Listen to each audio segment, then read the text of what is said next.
What if I told you that hidden in the dusty pages of history is a story of a woman who could make empires tremble with just her presence? A tale of a warrior queen whose legacy would reshape an entire continent, yet remains largely unknown to the world? This is the story of Queen Amina of Zazzau, a name that would become synonymous with power, strategy, and an unbreakable spirit. Imagine a world where a young girl's dreams were not confined by the limitations of her time, where her ambition burned brighter than the constraints of tradition. The year was 1533. In the heart of West Africa, in the vibrant Hausa city-state of Zazzau, now modern-day Nigeria, a child was born who would defy every expectation society had placed upon her. Princess Amina was no ordinary royal daughter. From her first breath, she carried within her a storm of potential that would soon transform into a hurricane of historical significance. Her father, Turunku, was a respected ruler, but little did he know that his daughter would far surpass the boundaries of traditional leadership. Her mother, Rebo, was a woman of remarkable strength, and in her eyes, young Amina saw the first glimpse of what true power could look like. While other royal children played with toys and learned courtly manners, Amina was different. Her playground was the training grounds. Her toys were maps and weapons. Her tutors were battle-hardened warriors who would whisper strategic secrets into her eager ears. Before we dive deeper into this extraordinary journey, make sure you hit that subscribe button, because this is a tale you do not want to miss. The Hausa city-states of the 16th century were not for the faint-hearted. They were a complex web of political intrigue, constant competition, and survival of the most cunning. Trade routes were lifelines, territories were battlegrounds, and leadership was a dance between diplomacy and military might. But Amina? She was learning to lead a different kind of dance, a dance of conquest, of strategy, of transforming entire kingdoms with the sheer force of her will. Her brother Karama, who would become the ruler after their father, recognized something extraordinary in Amina. While others might have seen a princess, he saw a future commander, a strategist, a leader who would redefine the very concept of power. Little did the world know that within this young woman burned a fire that would soon illuminate the entire West African landscape. A fire that would forge an empire, challenge every existing notion of leadership, and create a legacy that would echo through centuries. Have you ever wondered what it takes to transform from a princess to a legendary warrior queen? What mysterious alchemy turns a young woman's dreams into an empire that would shake the very foundations of an entire continent? The year was 1576. Amina stood at the precipice of destiny. Most would have been content with inheriting a kingdom. Most would have settled into the comfortable rhythms of royal life. But Amina was not most people. She was a storm waiting to be unleashed. When she ascended to power, the Hausa kingdoms were a landscape of constant conflict. Territories shifted like sand, alliances were as fragile as glass, and survival meant being sharper, faster, and more ruthless than your enemies. Amina didn't just want to survive. Within just 3 years of her coronation, something extraordinary happened. The maps of West Africa began to change.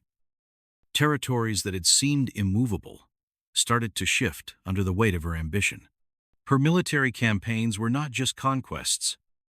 They were symphonies of strategy. Each movement calculated, each battle a carefully orchestrated dance of power. Imagine an army that moved like liquid metal. Horses that seemed to fly across battlefields. Soldiers who were more than warriors. They were extensions of a single brilliant mind. If you're feeling the electricity of this story, smash that subscribe button, because this is a journey you do not want to miss. Amina revolutionized warfare in ways that would make even the most seasoned military strategists bow in respect. She introduced metal armor when others were still fighting in traditional garb. Her cavalry techniques were generations ahead of their time. But here's the extraordinary thing. Amina wasn't just conquering territories. She was weaving an economic masterpiece. Each conquered city became a thread in a complex tapestry of trade and interconnection. Cola nuts, salt, leather, horses, iron. These were not just commodities. They were the lifeblood of an emerging empire. And Amina? She was its beating heart. Her traders moved where her warriors could not. Her economic strategy was so sophisticated that it would make modern economists marvel. She wasn't just a warrior. She was a visionary. Think about that. A woman, in the 16th century, reshaping entire economic landscapes, when most of the world couldn't even imagine a female leader. Want to know how deep this rabbit hole goes? Keep watching, because Queen Amina's story is just getting started. What does it take to not just break a glass ceiling, but to shatter it into 1,000 brilliant pieces? To stand at the crossroads of history and rewrite the entire narrative of what a woman could be? This is the story of a woman who didn't just challenge the rules. She rewrote them entirely. In a world that sought to confine women to the shadows, Amina stood in the blazing light of her own making. She wasn't just a ruler. She was a revolution. The social structures of 16th century Africa were rigid, unforgiving. Tradition was a cage, and most women were expected to accept its bars without question. But Amina? She saw tradition not as a wall, but as a challenge to be conquered. Her approach to governance was like nothing anyone had ever seen. She didn't just conquer territories, she transformed them. Each city she annexed wasn't a trophy. It was an opportunity for growth, for understanding, for connection.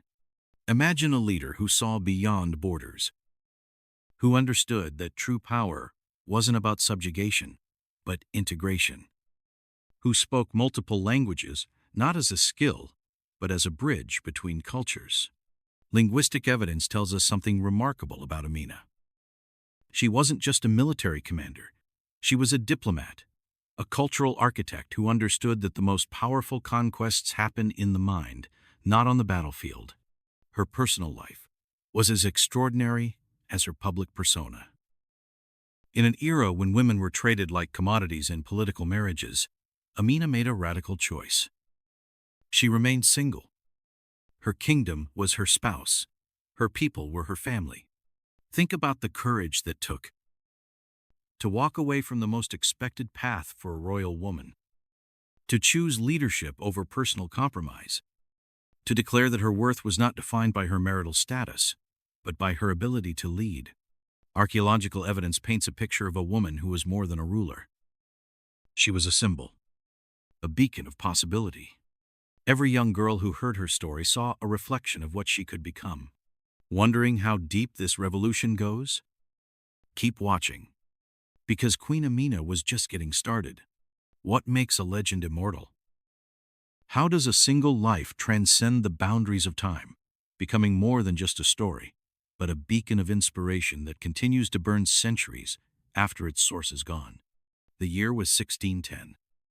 Queen Amina's physical journey was drawing to a close, but her true journey was just beginning.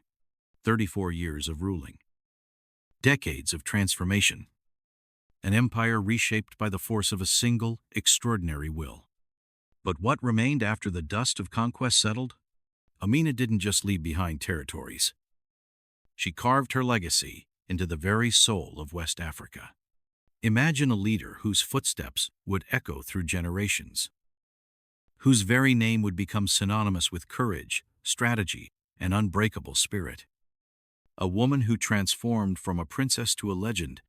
If you're feeling the power of this story, smash that subscribe button.